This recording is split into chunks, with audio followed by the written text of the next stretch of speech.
Hi, my name is Lily Tan Williams. Welcome to my Live Free or Die state. Actually, I am a Chinese immigrant who survived communism. And under Mao, 40 million people were starving to death after he sold communism to them. And 20 million people died, murdered during his Cultural Revolution. So my question to you, David, is that can you guarantee me, a gun owner tonight, our government in the U.S., in D.C., will never become a tyrannical government? Can you guarantee that to me? There's no way I can ever guarantee that any government will not be tyrannical. Well, then the debate on gun control is over because I will never give up my guns. Never. And you should go to China to see how gun control works for dictatorship of CCP. What's going on, everyone? Sasuke here today, and we're going to be talking about gun control, right? As you saw from the intro, this is a famous guy. Not famous, but I'm from Florida. The Oakland shooting is something very, kind of close to me. I kind of was in school when this happened. David Hoggs got torched by a Chinese immigrant, warning about gun control, because obviously the reason why he got wrecked is that this is the difference between theoretical knowledge and practical knowledge, right? Practical knowledge can only be gained through experience, observation, through empirical evidence. Theoretical is still very rationalist, right? You're rationalizing, if we just take all the gun away, we'll reduce the crime of the use of guns in crime. Yes, but did you actually solve crime? No. When gun advocates always hit back at gun control advocates, the number one way that the gun control advocates lose this debate is that they completely ignore the human factor about it. It's almost like it's this naive idea that people are good by nature, by default, and them touching a gun turned them evil somehow. They these gun control advocates act like the gun is possessed by evil spirits, and if you touch a gun, it kills people. It makes you kill people. Oh my God, every gun owner's a mass shooter. When mass shooting only equates for a low percentage of gun owners in this country. There's over 495 million guns in the United States of America. And you're telling me, because of a few cases of mass shootings, which is a minority of gun owners in this country, you want to ban all guns? Make it make sense. You want to put common sense gun reform. What is common sense gun reform? You're punishing the many over the sins of the few. And I thought that was bad in a democracy. This is why I said Democrats don't believe in democracy. Democrats only care about expanding their power. Right? And apparently this lady's running for Congress, which is Lily Tang Williams. Thank you for sharing. I'm running for the U.S. House in New Hampshire 02. Hope all the patriots will help me win and donate. Right? So it's pretty good, right? Because this has been my biggest argument against gun control is gun control only punishes law-abiding citizens. Tell me I'm lying. Right? Another critique I have about gun control is they're going to recreate the conditions of the prohibition. If you guys don't know, in history, because this is what I like to do. I like to look things back at empirical. Shout out to Thomas Sowell. I guess Thomas Sowell kind of got me into that mode of how I test ideas. I was like, hey, what can I use as an example to highlight the possible outcomes of gun bans? The U.S. in the 1910s, I forget where. I forgot the time, my history, but I know it happened. That's all I need to know. The U.S. banned alcohol. They prohibited alcohol. And what happened? It allowed the mafia to kind of monopolize. You created a monopoly or a black market.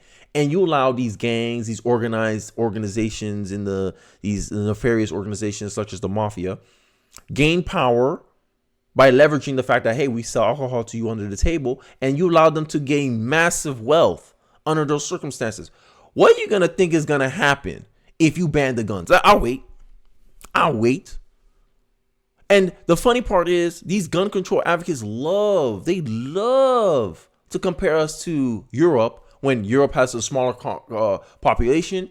Europe is more cohesive from a cultural perspective.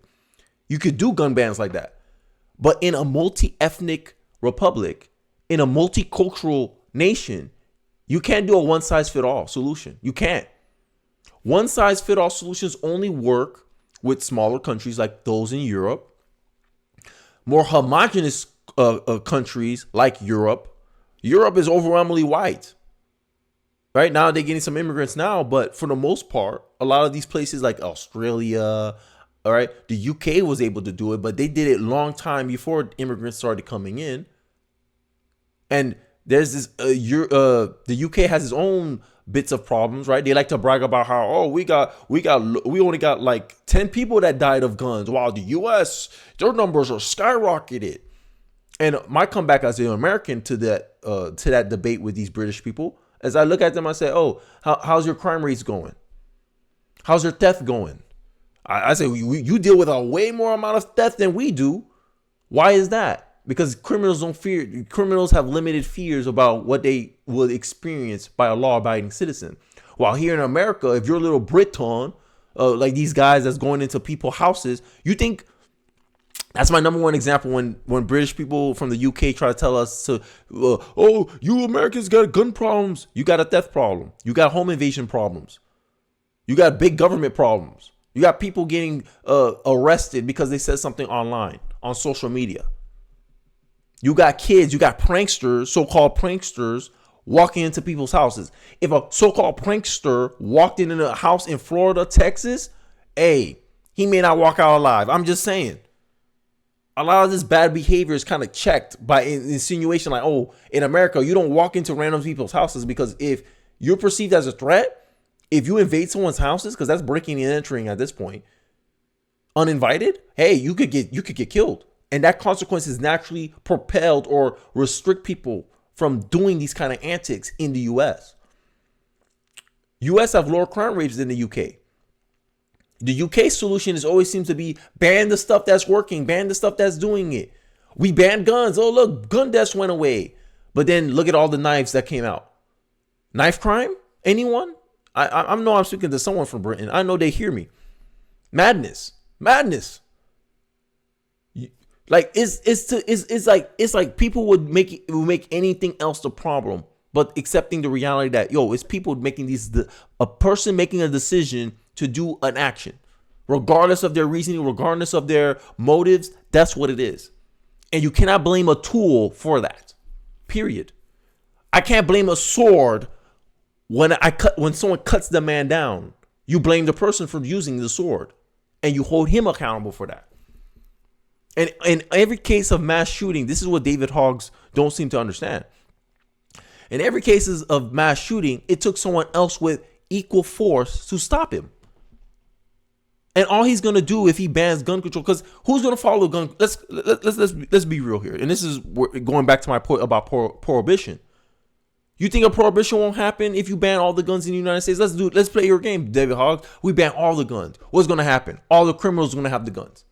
We're gonna have a resurgence of the mafia again, just like in New York City right now. Vigilante justice is making a comeback, right? Because New York City soft on crime approach has made criminals comfortable, emboldened, where in New York, they're punching women in the face. There's a man throwing hot water on people because they think they can get away with it because of your soft on crime policy. Like I said, government do not make changes. They incentivize it. If you put an incentive where, if you do a certain amount of crime, we'll let you go bail free. There's no consequence to you. There's no cost to you making bad decisions. You incentivize more of that behavior. And this is the problem that a lot of gun control advocates don't seem to understand. This is what happens when you try to make policy without a lack of understanding about human nature, about criminality. What causes people to do this stuff? Republicans, conservatives believe it's mental health. We're declining as a culture. We're the least happiest we ever been, the least religious we ever been. And it's making a lot of us nihilistic. And it seems like this is what's driving people. You see these transgender people out here mass shooting. These transgender people have a big association with mental disorder. Top subsets of children who happen to be trans, what a coincidence. For autistic girls, 80%, gay boys, 44%, foster kids, 31%, sons of cluster B parents, 60%, sexual and physically abused kids, 83%, right? And I did a video a long time ago. I forget the video, but I was like, is gender dysphoria a mental disorder? Yes, it is. Narcissism has been highly associated with gender dysphoria, right? And these trans shooters going out shooting people, or these kids that come from single mother households, because a lot of these mass shooters come from single parent households. Tell me I'm lying. No, like, this is the funny part about these gun control people. They'll associate, oh, a gun is responsible for all this, let's eliminate the gun. But then if I go as a conservative and say, oh, well, it's not the gun's fault, it's how the kid was raised. And all these mass shooters all came from single parent households for the most part. Oh, why are you not saying, oh, we should ban single motherhood? Because single motherhoods are creating mass shooters if mass shooting was the problem. Because if you take away the gun, what's to stop this supposed mass shooter to just like, oh, I'm going to just drive a car and just run over as much people as I can before the cops stop me. Now you're going to ban all the you're going to ban all the cars too? Like, make it make sense. Like, the gun's not the problem. It's the person operating the tool is the problem. A hammer become a weapon, or a hammer just becomes a mere tool to build a house.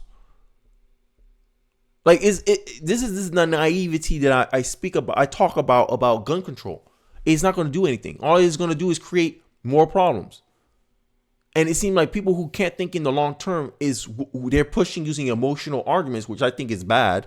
You're trying to guilt people into you're trying to guilt people into following a specific path that you want, a certain outcome that you want, regardless if it is actually a good idea or not.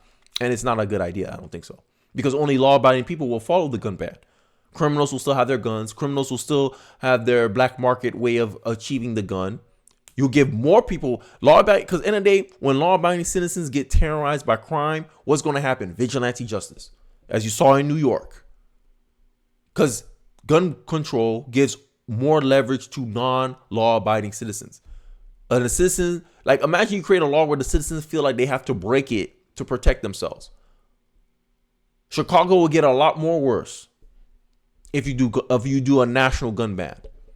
Pretending like we could be like Europe, when Europe is more homogenous as a culture. They're more unified as a people. And that's what I'm saying. Unity is the answer to everything. That's even what I tell the pro-lifers. I say, yo, we have to change the culture. We have to get everyone to see and be united in a single view. Have the same foundation before you can push crap like gun control. And when Biden was talking about how he put common sense gun reform, gun deaths actually increased after that implementation of his so-called common sense gun reform. So gun control don't work. Because at the end of the day, laws don't change behavior. All it does is create an incentive structure, and people still broke it. They're like, yo, this law don't stop anything. These red flag laws that they keep putting out they don't use them. Every time, oh, what happened when we see a mass shooter? Oh, they were notified by the FBI, and the FBI didn't take any action. So what's the point of having the law there? People are starting to think that gun control is merely a pretext for the government to be nosy. That's how I would put it. If you remove gun control, if you remove guns from the streets, will it make our country safer? No. Look at the increased crime rates in the UK. You can't walk with anything nice. People getting mugged, people getting stabbed to death. Now you're claiming the solution to the mass stabbing in the UK is to ban knives? How you know they're not just going to move into another tool? So you're just going to ban everything into oblivion until all of us have plastic knives, forks, spoons? It's crazy. And the funny part is, when these people push for gun control, I say, okay, start with gun control from the government. How about government, you first? You guys have no guns. Let's say the policemen have no guns. If every criminal was aware that police had no guns, what will happen? I'll wait. That's been my biggest argument. Okay, you believe in gun control so much? Put this sign in front of your house saying that I have no guns in this house. See what's going to happen to you. And this is the biggest example I love when I debate gun control advocates. I say, okay, put a sign in front of your house saying that we're a gun-free zone. We're a gun-free household. No one in this household has any guns. A lot of them say no. Why? Because it's this presumption of a gun could be in that house that stops people from breaking into your house. At least in the U.S. In the UK, they don't have that. They don't have that. They don't have that freedom to do that. Just the illusion of a neighborhood having guns in it reduces crime. There's a correlation there. Regardless if they want to, the gun people want to admit it or not, the gun control people want to admit it or not. There's a correlation with gun ownership and a lack of crime. Because there's a reputation. Criminals speak. They talk to each other. Hey, look, don't rob this neighborhood. There's a lot of gun owners in there. There's a bigger consequence for breaking and entering. I already said it. It takes the fastest time it takes for police to arrive at the scene is 5 minutes. That means in 5 minutes, you're in the hands in the mercy of a criminal who could do very bad things to you. This is the number one reason why people get guns, for self-defense. If you look at the rate of self-defense, guns used for self-defense, it overwhelmingly outnumbers the instances of guns being used for homicide and killing people. Yeah, homicide. Sorry, that's homicide. My bad, guys. All right? 5 million cases of guns used in self-defense versus 50,000 used in homicide. So this idea, oh my God, we're in an epidemic. Mass shootings only account for 4% of gun deaths. But you only use like typical arguments that emotional people use. You use the exception. Just say, hey, I'm scared that you have guns. I wouldn't trust myself with a gun. I don't trust you with the gun. Be honest, gun control people, because that's what really is coming from. It's coming from fear. It's coming from a mistrust. And I feel you, because we live in an ununified culture right now. We live in a very tribalistic culture right now, where we're not unified under one vision. We don't have a unified vision of the world, and that's causing a lot of mistrust amongst the populace. I blame identity politics for that. I blame Democrats who can't win elections with a united country. They only can win elections with a divided country. They admitted it themselves. But I digress. I think this was a very good highlighting theory versus practical experience, right? The theories of something, oh, it sounds good, but like they said, the road to hell is paved with good intentions. Gun-free zones are the biggest targets of mass shootings. So what happens when you make an entire country a gun-free zone? You get increased crime. Oh, we'll stop them from smuggling the guns into the country. Oh, yeah, look at the alcohol prohibition. When there's a will, there's a way. Hey, don't underestimate criminals. They find a way to sneak anything in, especially with this open border. You think a gun ban will work? If Democrats had it their way, we'll still have guns in this country. Because that's how incompetent this party seems to be. You want open borders, but then you want a national gun ban. Make it make sense. Just like they smuggle fentanyl and all these other drugs across the border, what makes you say they won't smuggle guns? And then you're going to have the 1994 crime bill that's cracked down on crack and all this stuff in the hood. You're going to be doing this. You're going to be making the same laws about guns. History rhyming at its finest right here. Those who don't learn from history will repeat it. And this is what I think, this is where we're going. Because I think this is a referendum on our education system. We're not educating our youth properly to the point where we're falling for old ideas spun in a new way. That's how I see our current state of politics in 2024. But I digress. I think I've been rambling too long on a one-clip video. Let me know your thoughts about this in the comment section below. What you think? Do you think the immigrant had a case? Do you think David Hoggs? Do you agree with David Hoggs about gun control and what he's known for? Or do you think it's just based on naivety like I do? Let me know. I would like to hear your thoughts in the comment section below. Don't forget to like, comment, subscribe. I really do appreciate you guys watching to the end of the video, and I'll catch you guys on the next one. Peace.